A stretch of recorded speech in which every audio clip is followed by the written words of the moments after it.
pela a tua vida. Abra a tua Bíblia comigo no capítulo de número 6, da segunda carta de Paulo aos Coríntios. Capítulo 6, na segunda carta de Paulo aos Coríntios, diz assim: o apóstolo Paulo, ele continua fazendo aqui a defesa do seu ministério, mas tem uma coisa que me chama a atenção no versículo de número 2 e eu quero ler para você. Segunda carta aos Coríntios, capítulo 6, versículo 2 diz assim: porque ele diz, eu te ouvi no tempo da oportunidade e te socorri no dia da salvação. Eis agora o tempo sobremodo oportuno, eis agora o dia da salvação. Paulo, ele repete aqui essa frase, deixa eu ler de novo para que você possa entender. Ele fala do dia da salvação duas vezes.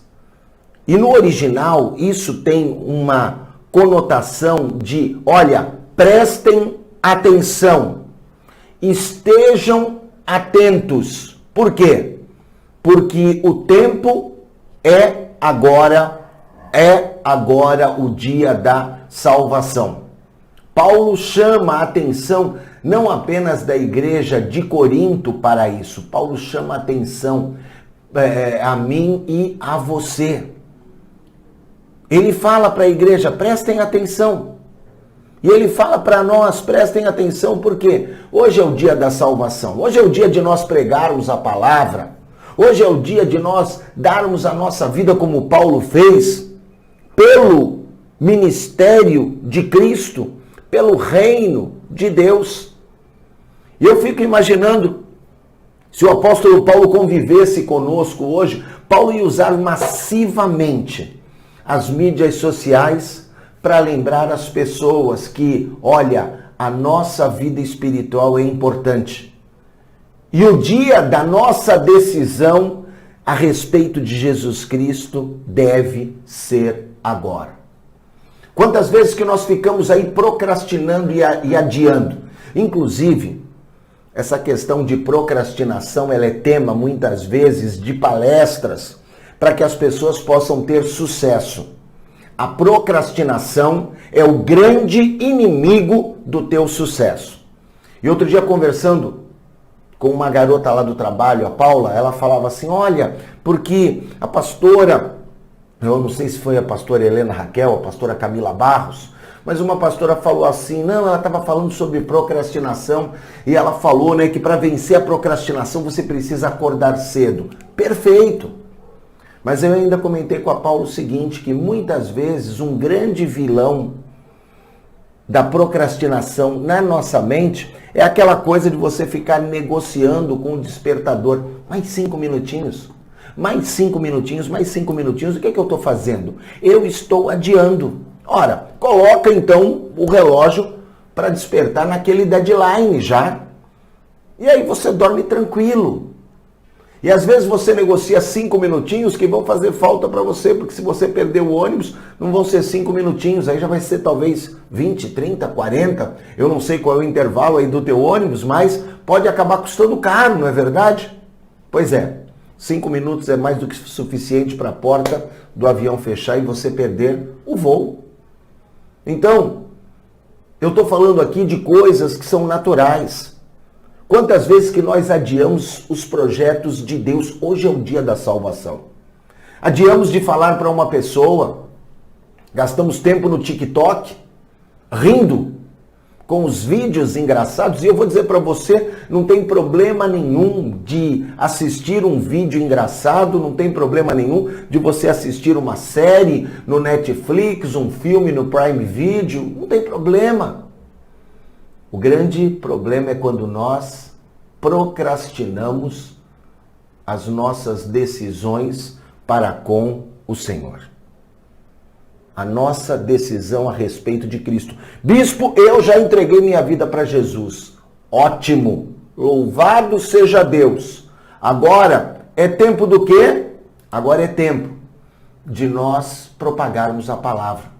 Agora é tempo de nós anunciarmos o reino da salvação. E nós não podemos adiar, procrastinar. Por quê? Hoje é o dia da salvação. Agora é o dia da salvação. E Paulo, ele vai seguindo aqui e nos versículos 14 a 18 tem uma coisa interessante. Paulo dá aqui algumas recomendações. Paulo fala aqui de não se prender num jugo desigual, porque não há concordância entre Cristo e Belial, entre Cristo e Satanás, tá? Cristo e a iniquidade. Essa palavra Belial, ela representa um deus da antiguidade, mas ela pode ser traduzida com iniquidade. Que concórdia há, segundo Coríntios 6,15, entre Cristo e a iniquidade? Que parte tem o fiel com o infiel? Nós somos o templo do Deus vivo e Deus quer habitar em nós. E aí então, ele diz assim no verso 16: neles habitarei e entre eles andarei, e eu serei o seu Deus e eles serão o meu povo. Então, olha o verso 17. Retirai-vos do meio deles e apartai-vos, diz o Senhor. Não toqueis coisa imunda e eu vos receberei. Uma vida de santidade, uma vida de serviço a Deus tem uma promessa, tem uma exigência, e eu vou falar mais detalhes sobre isso daqui a pouquinho, mas eu quero já me antecipar para a promessa. Verso 18. Eu serei para vós pai, e vós serei para mim filhos e filhas, diz o Senhor Todo-Poderoso. Que texto lindo! Que texto tremendo! Eu serei para vós pai, e vós sereis para mim filhos e filhas, diz o Senhor Todo-Poderoso. Se o quê? Se você não tiver jugo, não andar em jugo desigual. Aí talvez alguém possa dizer assim: então eu não vou me misturar com o mundo. Querido, como é que nós vamos pregar se nós não estivermos no mundo? Então vamos construir para nós uma comunidade e vamos viver todos ali e o mundo que se lasque. Não dá para pensar dessa maneira. Então tenha esse entendimento. Eu vou estar no mundo, mas eu vou ser o sal. Eu não vou me corromper, eu vou ser diferente. Ok? Você consegue entender? É para estar no mundo, mas não é para ter comunhão. E que comunhão tem a luz com as trevas? Segundo Coríntios 6,14, não é para ter comunhão. É para estar junto, para manifestar a palavra, mas não é para assumir a condição do mundo. Existe uma grande diferença. E durante anos, o que a igreja fez? A igreja, ela oscila como um pêndulo. Ela, durante um tempo, se afastou do mundo. Não, porque não pode. E em outro tempo, ela se mistura com o mundo. O grande desafio de Deus para nós, como embaixadores de Cristo, como aqueles que têm a palavra da salvação, como Paulo nos ensina aqui na sua segunda carta de Paulo aos Coríntios, nós somos aqueles que estamos no mundo, mas não temos comunhão com o mundo. Nós somos aqueles que estamos no mundo, mas manifestamos a glória e a graça de Deus. No versículo 17 fala, retirai-vos do meio deles e apartai-vos deles, diz o Senhor. Bispo, então não é para estar junto? Não. Isso aqui é uma advertência para que eles não tivessem a prática do mundo. É um conselho que se aplica a nós também nessa época, sabe? Então, a gente precisa entender justamente que toda a prática do mundo não tem a ver comigo e com você. Não é para tratar rude o ímpio. Não é para se afastar e se isolar. Não é isso.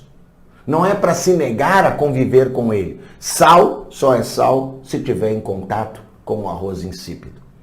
Que a gente possa entender isso e viver a palavra do versículo 18. E Deus vai ser para nós pai e nós vamos ser para ele filhos e filhas em nome de Jesus. Que texto lindo, texto tremendo, texto maravilhoso. Uma alegria estudar aqui com você o capítulo 6 da segunda carta de Paulo.